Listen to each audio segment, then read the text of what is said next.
सब लोग कैसे हो? पढ़ाई बहुत अच्छे से चल रही है आई होप सो। आज हम लोग मूड डिसऑर्डर के बारे में जानेंगे। हम लोग उतना ही जानेंगे जितना हमारे नॉर्सेट के लिए ज़रूरी है। ओके, ज़्यादा भी नहीं कम भी नहीं। चलो, सो मूड डिसऑर्डर को हम 2 पार्ट्स में डिवाइड करते हैं। First is depression and the second part is bipolar affective disorder. BPAD के बारे में हम लोग बाद में पढ़ेंगे। So today we discuss about the depression.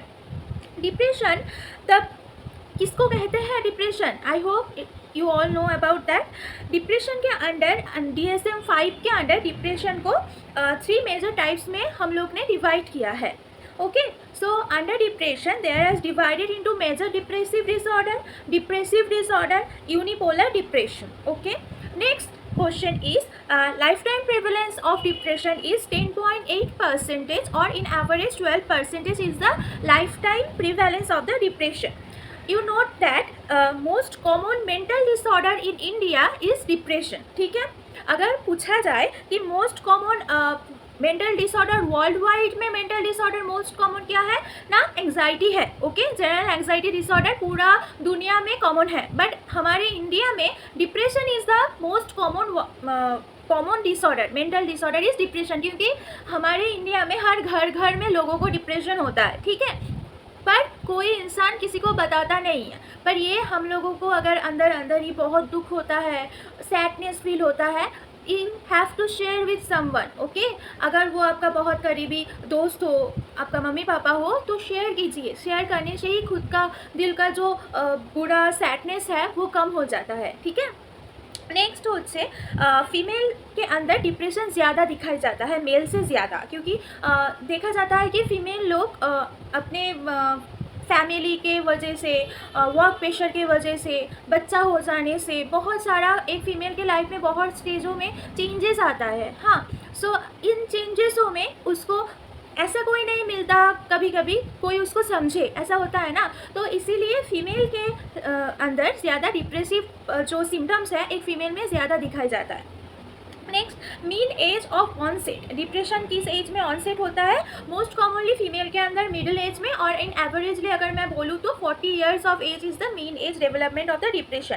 And जो लोग डिवोर्स है, सेपरेटेड हुए हैं, जिन लोगों के फैमिली में बहुत इंटरनल प्रॉब्लम्स चलता हुआ है, जिन लोगों पे बहुत सारा सिबलिंग्स है, टीनेजर्स में बहुत सारा रिलेशनशिप सिचुएशनशिप प्रॉब्लम लेके डिप्रेशन बहुत ज़्यादा दिखाई जाता है। मैक्सिमम हमारे डेली लिविंग सोसाइटी में depression is very common mental disorder.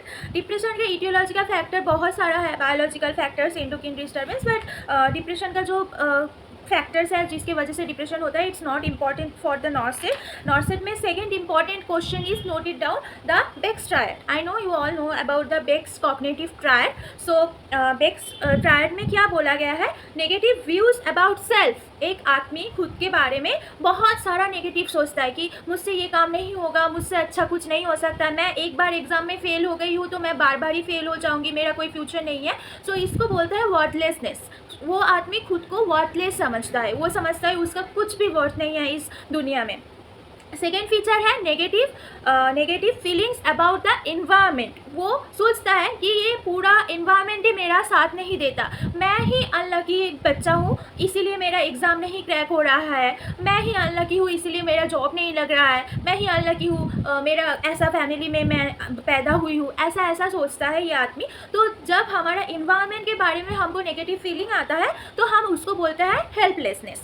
Last is the negative feeling about the future. उसको उसका फ्यूचर के बारे में कुछ पॉजिटिव फीलिंग नहीं आता। वो जब अपना फ्यूचर सोचता है वो हर वक्त यही सोचता है कि मेरा कोई फ्यूचर नहीं हो सकता, मुझसे कोई अच्छा काम नहीं हो सकता, मैं सक्सेसफुल नहीं हो सकती, ये सब अपने मन के मन वो सोचता रहता है। तो इसको बोलता है hopelessness. So Beck's triad is very much important for नॉर्सेट।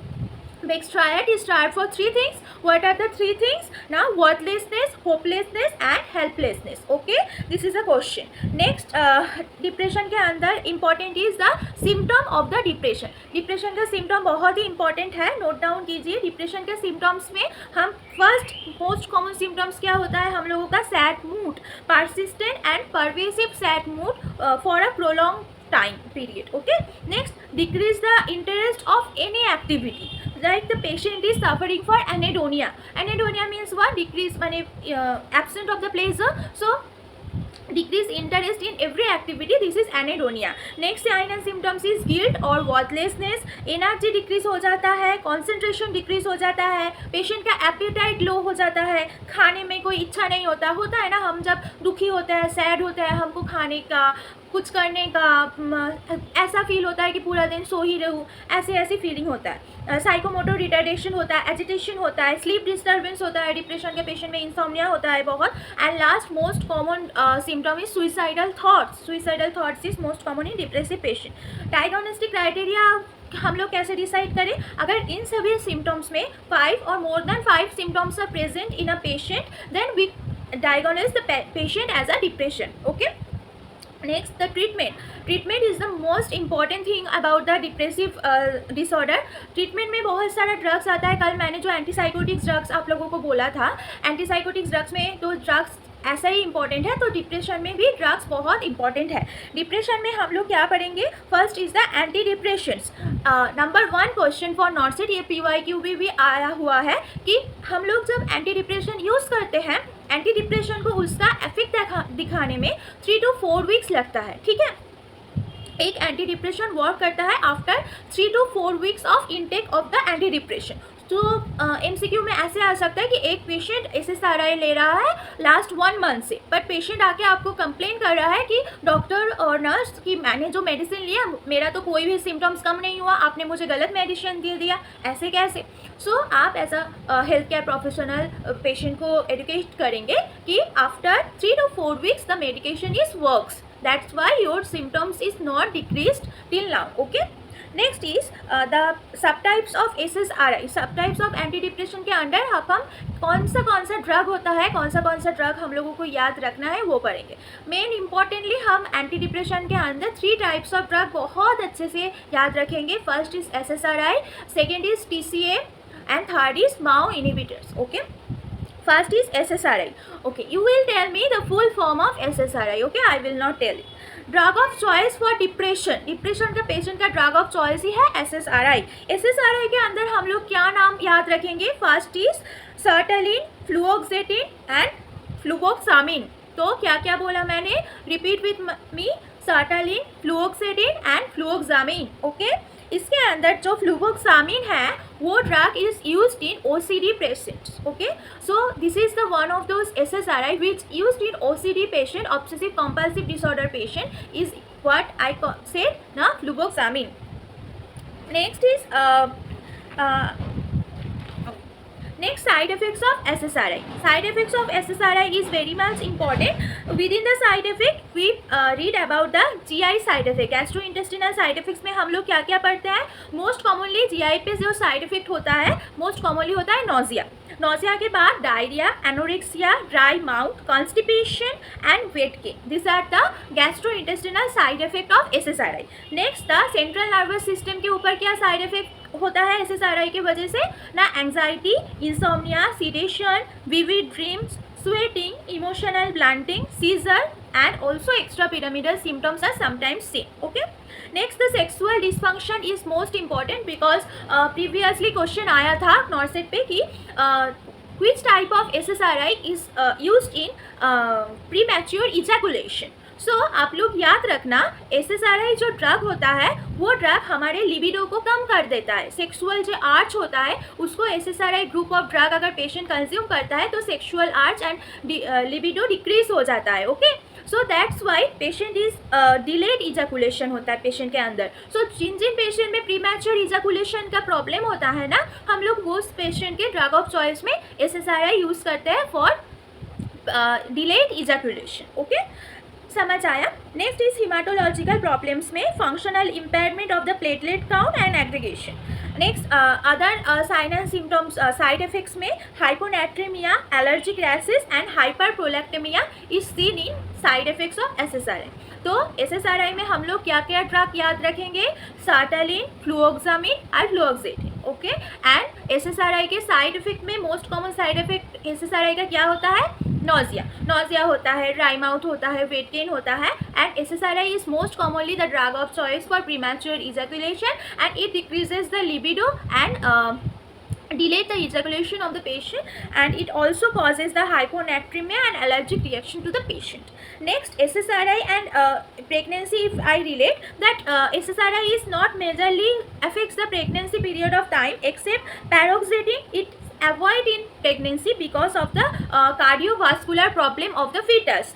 If हम लोग अगर SSRI के अंदर paroxetine नामक एक ड्रग होता है, उस ड्रग को अगर प्रेग्नेंट फीमेल के अंदर हम लोग एडमिनिस्टर कर देते हैं तो उसका जो फीटस होता है वो कार्डियोवास्कुलर प्रॉब्लम से सफ़र करेगा. तो एक्सेप्ट paroxetine हम यूज़ नहीं करते, बाकी SSRI में उतना ज़्यादा प्रॉब्लम नहीं है. Next, the group of choices SNRIs. You have to tell me the full form of SNRI. SNRI drug is dual reuptake inhibitors and may have better efficacy in melancholic depression. If you know that the term of melancholic depression, please tell me in the comment box. Next, SNRI का example में क्या होता है, वेनलाफ्लैक्सिन and डुलोक्सेटिन. Duloxetine drug, I hope you used in a ICU patient because duloxetine used in another way. It also used in neuropathic pain of the patient. Okay, so associated with diabetes. Diabetes का जो patient होता है ना, उन लोगों में neuropathic pain होता है बहुत ज़्यादा, और स्ट्रेस यूरिनरी इनकॉन्टिनेंसी में भी न्यूरोपैथिक पेन कभी कभार हो जाता है, तो उन लोगों में हम लोग डुलोक्सेटिन यूज़ करते हैं. Next is side effect of SNRI. SNRI का side effect similar to SSRI, but higher doses of venlafaxine is causes hypertension. SNRI के अंडर मैंने जो वेनलाफ्लैक्सिन बोला उसका सीवियर साइड इफेक्ट्स में हाइपरटेंशन हो सकता है. Okay, next the most important drug का ग्रुप होता है TCA, ट्राईसाइक्लिक एंटी डिप्रेशन. इसका क्या होता है, ये सेरोटोनिन और नॉरएपिनेफ्रिन का जो ट्रांसपोर्टर है उसको ब्लॉक कर देता है. So that's why it's acts as a antagonist property. TCA का अंदर हम लोग क्या क्या एग्जाम्पल याद रखेंगे, एमिट्रिप्लिन, क्लोमिप्रामिन, इमिप्रामिन. ठीक है, क्या क्या बोला मैंने, एमिट्रिप्लिन, क्लोमिप्रामिन, इमिप्रामिन. ओके, याद रखना मेरे साथ. इससे छोड़कर भी amoxapine, mianserin, that's are also under the TCA. So TCA के अंदर जो क्लोमिप्रामिन ड्रग होता है वो मोर सेरोटोनिन सिलेक्टिव होता है and it's used for the management of OCD. OCD में मैंने पहले भी एक ड्रग बोला था, OCD में यूज़ होता है कौन सा वाला ड्रग आप लोग बोलो. और अभी मैंने जो बोला clomipramine is also used in OCD. Imipramine कहाँ यूज़ होता है, imipramine as an anti depression भी यूज़ होता है. एंड इमिप्रामिन में क्वेश्चन आता है कि इमिप्रामिन नॉक्चुरल एन्यूरेसिस में यूज़ होता है. What is nocturnal enuresis? Nocturnal enuresis is a childhood condition. This is called as bed wetting in normal terms. If a child more than 5 years of age urinate during the night time, this is called as nocturnal enuresis. Okay, in nocturnal enuresis we have to manage first bell and alarm strategy. If it's not working, then we have to administer the drug, and in drug of choice we use the imipramin. Okay, and also a drug of choice for nocturnal enuresis is desmopressin. Next the drug is amoxicillin. Amoxicillin also block the D2 receptor. Side effect of TCA का side effect क्या क्या होता है. TCA का side effect में, neurological side effect में हम लोग याद रखेंगे ट्रिमर एंड सीजर. एमोक्सापिन में गैलेक्टोरिया, गायनोकोमास्टिया, ये सब एमोक्सापिन एडमिनिस्टर में दिखाई जाता है. कार्डियक साइड इफेक्ट पे tachycardia, flatten T wave, prolong QT interval, ST depression, arrhythmias, ये सब दिखाई जाता है. नेक्स्ट, ऑटोनोमिक साइड इफेक्ट्स में postural hypotension is most common and sedation, weight gain, sexual dysfunction is the most common due to the TCA side effects. अब TCA side effects तो ये सब हुआ. सो TCA साइड इफेक्ट्स में मैंने क्या क्या बोला, न्यूरोलॉजिकल के अंदर tremor and seizure, cardiac side effect के अंदर tachycardia, flatten T wave, prolong QT intervals, autonomic के अंदर postural hypotension and sedation, weight gain. अगर पेशेंट को TCA टॉक्सिसिटी हो जाए, TCA टॉक्सिसिटी की वजह से क्या हो सकता है, बहुत सारा प्रॉब्लम हो सकता है. अगर TCA टॉक्सिसिटी हो जाए, टॉक्सिसिटी कब होता है, जब पेशेंट के अंदर TCA का ड्रग का जो लेवल है वो क्रॉस कर जाए एंड पेशेंट के फिजिकल बहुत अदर सिम्टम टॉक्सिक हो जाए लेवल. सो TCA टॉक्सिसिटी के अंदर CNS प्रॉब्लम में altered sensorium, respiratory depression, seizure, ये सब दिखाई जाता है. CVS में कार्डियोवास्कुलर सिस्टम में हाइपोटेंशन, ECG चेंजेस में PR interval, QRS, QT interval, ये सब बढ़ जाता है. AV ब्लॉक दिखाया जाता है and right axis deviation is seen in TCA toxicity. Please note it down, it's a MCQ point. Right axis deviation in ECG found in TCA toxicity. Next, autonomic nervous system में dry mouth, blurred vision, urinary retention, mydriasis, hyperthermia, ये सब दिखाया जाता है. और एक important MCQ is what ना, TCA toxicity में मेटाबॉलिक एसिडोसिस दिखाया जाता है. ओके, ये ऐसे भी क्वेश्चन आ सकता है कि आप लोगों को pH बाइकार्बोनेट का मेजरमेंट दे दिया and call it that metabolic acidosis is seen in which kind of drug. फिर TCA का ड्रग का जो ऑप्शंस माने एग्जाम्पल्स है वो सब एग्जाम्पल्स दे दिया, तो एज पर दैट आप लोगों को टिक करना पड़ेगा. तो इसके लिए याद रखना पड़ेगा कि TCA टॉक्सिसिटी में मेटाबॉलिक एसिडोसिस दिखाया जाता है. ठीक है. नेक्स्ट, मैनेजमेंट कैसे करें अगर TCA टॉक्सिसिटी हो जाए पेशेंट को. सो हम लोग मैनेज करते हैं IV सोडियम बाइकार्बोनेट दे के, because sodium bicarbonate acts as a serum alkalinisation and ECG and seizure prevent करने के लिए हम लोग बेंजोडायज़ेपिन यूज़ करते हैं और एक्टिवेटेड चारकोल यूज़ करते हैं. Okay, there is no role in haemodialysis due to the TCA toxicity. TCA toxicity में हीमोडायलिसिस का कोई रोल नहीं है. ठीक है, तो मैंने इंपॉर्टेंट दो क्या पॉइंट बोला. TCA टॉक्सिसिटी को प्रिवेंट करने के लिए हम लोग कौन सा ड्रग यूज़ कर रहे हैं, सोडियम बाइकार्बोनेट, एंड सीजर को प्रिवेंट करने के लिए बेंजोडायज़ेपाइन यूज़ कर रहे हैं. ओके.